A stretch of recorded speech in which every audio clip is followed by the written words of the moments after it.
The DNA scandal that shook the industry courtroom was too quiet, so quiet you could almost hear the heartbeat of everyone inside. Then came the words no one expected to hear. The DNA results are in. A wave of tension swept through the room.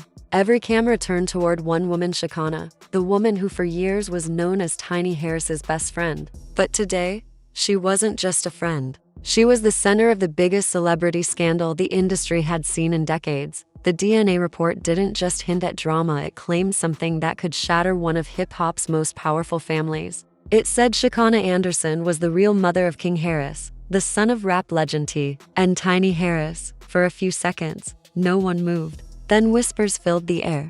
Reporters leaned forward, phones started recording, and Tiny's face turned pale. Her world tilted off its axis as she tried to process what she had just heard. Was this betrayal years in the making? Or was someone planting a lie so dangerous it could destroy an entire family? Because this wasn't just another courtroom rumor, it was a truth. Or maybe a trap that could burn bridges and friendships and rewrite bloodlines. The moment that changed everything, the second the envelope was opened. The entire energy of that courtroom shifted. Tiny sat completely still, her hands clasped so tightly that her knuckles turned white. Across from her, Shekinah couldn't even look up, her eyes fixed on the floor, her lips trembling. The judge's voice broke the silence. Papers rustled like thunder. According to the certified DNA test, he began. And that's when the gasps began to rise. Outside the courthouse, the internet was already alive. Rumors had started hours earlier, talk of a shocking paternity revelation spreading like wildfire. Hashtags like #DNAShock, #TinyVShekinah, and #Who is King's Mom were already trending. But no one was prepared for confirmation. Years of friendship gone in seconds for over a decade. Shekinah Anderson had been more than Tiny's best friend, she was family. They had built businesses together, stood beside each other through heartbreaks, and walked countless red carpets arm in arm.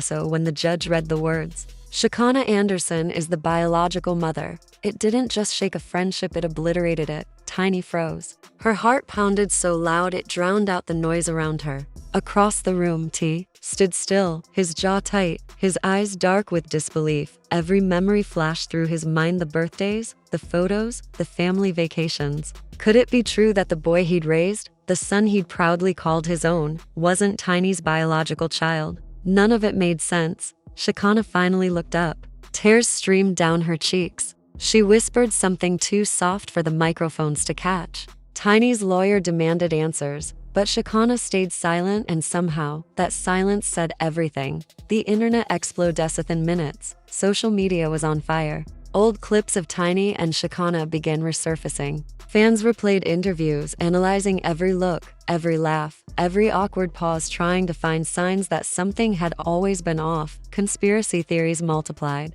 Some said Shekinah had been obsessed with T for years. Others claimed it was a media setup to ruin Tiny's image. But behind the headlines, the pain was real. Tiny wasn't a celebrity anymore in that moment. She was a woman watching her entire world collapse. T finally spoke, his voice low but steady. "If this is true," he said slowly, "then somebody been lying to me for a very long time." The room fell silent again. His words weren't directed at anyone, but everyone felt their weight. Chaos outside the courthouse. As soon as the hearing ended, the chaos spilled outside. Paparazzi swarmed like bees. "Tiny, how do you feel about the betrayal?" "Shekinah, is it true?" "T, are you staying with Tiny?" Security pushed the crowd back as flashes exploded and microphones stretched toward the trio. Tiny's soft sobs could still be heard beneath the noise. Inside the courthouse, lawyers gathered around the DNA report. It was official, sealed, and verified. But one question echoed louder than all. Who leaked it? Someone somewhere wanted this truth or this lie to explode. The night that changed everything, that evening, the world couldn't look away. News anchors spoke in trembling voices, calling it the biggest betrayal in celebrity history. YouTube channels uploaded hour-long breakdowns. Reaction videos flooded timelines. The internet was split.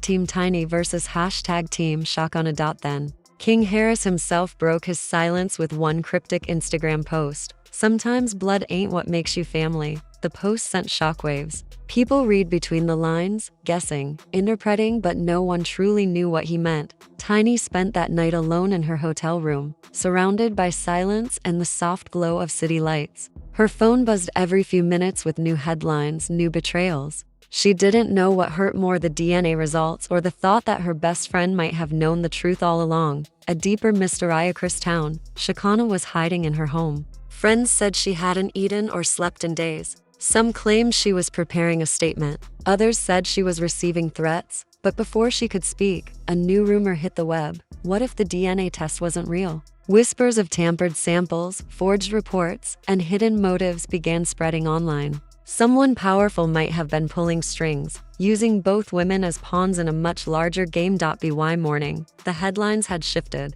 Every gossip show, radio host, and podcast was dissecting the story like detectives. But inside the Harris mansion, there was only silence. Tiny sat on the edge of her bed, staring at her reflection. Her eyes were swollen, her voice hoarse from crying. "You think it's true?" she asked quietly. T didn't answer right away. He just sighed. "I don't know what to believe anymore." But whoever leaked this, they knew exactly what they were doing. His voice was cold, calculated. This wasn't just pain, it was suspicion. The setup be midday, a shocking twist came out. Insiders claimed the DNA test wasn't ordered by the court at all. It was commissioned by a third party with ties to an old business feud. Someone wanted revenge, and they used the Harris family to get it. Later that night, Shekinah went live on Instagram. Her voice cracked as thousands watched. "I never tried to hurt Tiny," she cried. "I don't even know where that report came from. This isn't the truth you think it is." But the internet wasn't ready to forgive. Half the comments called her a liar. The other half begged her to tell more. When Tiny saw the clip, she threw her phone. "She's acting like she's the victim," she sobbed. "She took everything from me, my peace, my name, my family." The video that broke the internet next night. A black SUV stopped outside the Harris mansion. A security guard found an unmarked envelope at the gate. Inside, one USB drive labeled "Truth" against Tiny's protests. T plugged it in. A grainy video appeared. It showed a woman's voice sounding eerily like Shekinah's, arguing about keeping a child's identity hidden. But the video ended before revealing faces or context. It was enough to ignite another firestorm. By morning, every blog and gossip site had the clip. "Leaked video proves Shekinah knew," screamed one headline. "Tiny betrayed by her best friend," blared another. Tiny deleted all her social media and went dark. Her management issued a statement calling the video a deepfake, but the internet didn't care. The damage was done. King Harris, caught in the crossfire, moved out of the family home. When a reporter caught up to him, he said quietly, "I don't believe in anything anymore." Before walking away, that one sentence became the quote of the week. The twist no one saw coming. Then came another mysterious delivery, this time to Shekinah. A folder full of bank transfers, fake signatures, and emails. The documents pointed to a media company called VibraStream, run by an executive who once had a failed business deal with T. Years ago, the evidence was clear. Someone had faked everything to destroy the Harris family. Tiny and T went public the next day, releasing proof of digital tampering and forged DNA samples. The internet flipped overnight. Hashtags changed from hate to apology. Justice Fortney, forgive a Shekinah's Vader's stock crashed. Arrests followed. The final chapter weeks later, Tiny and Shekinah sat together for the first time in months for a televised interview. Not as enemies, not even as friends, but as two women who had survived something no one else could understand. Tiny spoke softly. "We were both lied to," she said, "and we let the world decide who we were before we even knew the truth." She looked over at Shekinah. "I just want my sister back." Shekinah's eyes filled with tears. She reached out her hand, and for the first time, they didn't pull away. The interview ended in silence, but this time it was peaceful. Outside, the headlines changed tone. "Truth restored. Harris family fights back." Tiny smiled.